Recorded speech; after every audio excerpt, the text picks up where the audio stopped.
다음 시간은 우리 주변에서 이슈가 된 사건과 판결을 살펴보는 시간입니다. 실생활에도 충분히 겪을 수 있는 일이기 때문에 잘 한번 들어봐 주시기 바라겠습니다.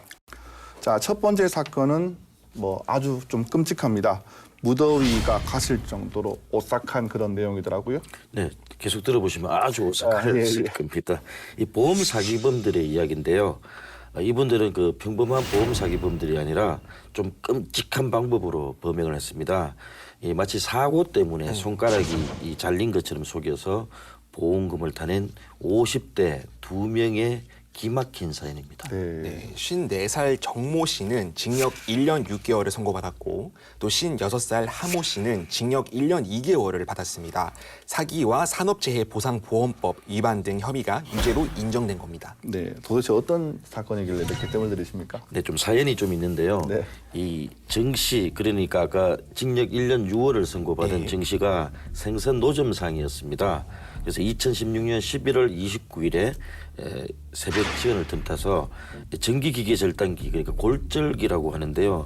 이 기계로 왼손 중지와 약지, 새끼손가락 이렇게 3개의 손가락을 고의로 잘랐습니다. 그 뼈를 자르는 그 기계 그렇죠. 말씀하신 거군요. 예. 그렇습니다. 그리고는 이듬해 1월 20일에 마치 우연히 생선 절단 작업을 하던 중에 사고가 난 것으로 속여서 보험사에 이렇게 청구를 해서 5차례에 걸쳐서 6,930만 원을 타냅니다. 또 다른 보험회사에도 3,500만 원을 보험금을 달라 이렇게 청구했는데 이 보험회사에서는 고의 사고가 의심된다 이렇게 지급을 거절하면서 이 범행이 미수에 그치기도 했습니다. 네, 손가락 3개하고 1억 원으로 바꿨다는 이야기 같은데, 자, 징역 1년 2월을 받은 허 씨도 일종의 공범이라고 볼 수 있겠습니까? 네, 사실 허 씨가 먼저 범행을 했습니다. 2014년 12월에 3개 보험사에 보험 가입을 했고요. 생선 노점상을 하던 정 씨에게 한 가지를 제안합니다. 고의로 손가락을 절단시켜서 사고를 당한 것처럼 이게 꾸미면은 산재 보험금과 또 보험회사로부터 보험금을 타낼 수 있다고, 그러니까 정 씨 사업장 명의로 산재보험에 가입해달라고 요청을 했었거든요. 네, 그러고는 이제 사고가 발생하면은 목격자 행세를 자기가 해주고 또 이후에도 보험금을 타게 되면은 1억 원을 주겠다라고 제안을 했었습니다. 정 씨도 승낙을 했었고요. 네, 그리고 이제 허 씨는 2015년 1월 22일 밤에 이제 실행에 옮깁니다. 대구의 한 시장 노점 가판대에서 생선 절단용 칼을 가지고 엄지를 제외한 왼손 손가락 4개를 고의로 절단을 합니다. 이후에는 그 생선 절단 작업을 하던 중에 우연히 사고가 났다 이렇게 거짓말해서 보험회사로부터 3억 5,800만 원을 타냅니다. 또 근로복지공단에서도 휴업급여 이런 명목으로 3,400만 원 정도를 챙겼습니다. 아까 말했던 그 정 씨는 허 씨의 범행을 도와준 대가로 약속한 1억 원을 또 받아냅니다. 왜 이렇게 끔찍한 범행을 저질렀을까요? 예, 정 씨와 허 씨 모두 그러니까 범행 당시에 벌금을 내지도 못할 정도로 그러니까 벌금을 못 내가지고 지명수배를 받는 거 있잖아요. 그러니까 그런 상태에 처할 정도로 경제적으로 어려웠다고 합니다.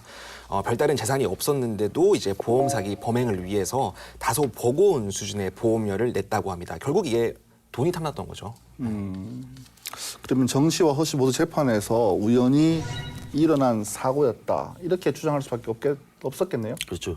법원은 이제 거짓말하지 마라 이렇게 하면서 배척했죠. 이 사람들의 주장을. 이 한 번의 사고로 손가락이 절단되면 이 절단된 부위의 그 절단면이 이 같은 선상에 있어야 하는데 이 피고인들의 경우는 그렇지 않았기 때문에 최소 2차례 이상의 그 별도의 외력이 가해진 이 상처라고 재판부는 봤습니다. 이 고의로 절단하는 과정에서 일부 피고인의 경우 이 주저했던 흔적도 남아 있었고 손가락이 동시에 그 절단되지 않은 근거로 그 엑스선 촬영 사진을 보면 절단 부위의 절단면이 일직선상에 있지 않다고 봤습니다. 아까처럼 동일선상에 있지 않다는 거죠. 피고인들은 그 경제적 능력이 없는데도 단기간에 그 소득에 비해서 좀 과도한 수준의 보험을 집중적으로 가입하기도 했고요. 또 돈이 없어서 보험료를 내지 못해서 해지되자 이 4개월분을 한꺼번에 내고 이 보험을 다시 부활시킨 점도 유죄 판단의 그 근거로 제시했습니다. 배 기자께서 말씀하시는 중간에 제가 자꾸 상상을 하게 되더라고요. 그러니까 절단면이라는 단어가 자꾸 나오는데 자꾸 얼굴을 찡그릴 수밖에 없는 그런 맞습니다. 예, 일인 것 같습니다. 자, 법원이 실형을 선고한 이유를 좀 살펴볼까요? 네, 보험 사기 범행은 사회적으로 폐해가 크고 또 도덕적 해이를 조장하기 때문에 근절이 필요하다고 했습니다. 범행이 계획적인 데다가 범행 동기나 수단, 피해의 규모에 비춰 재질이 좋지 않다라고 지적을 했는데요. 또 피고인들이 보험 사기 범행에 대해서 자신의 잘못을 반성하지 않고 있고 또 피해 회복도 이뤄지지 않아서 실형을 선고한다고 밝혔습니다. 네, 이게 1심 선고였습니까? 예, 그렇습니다. 네, 알겠습니다.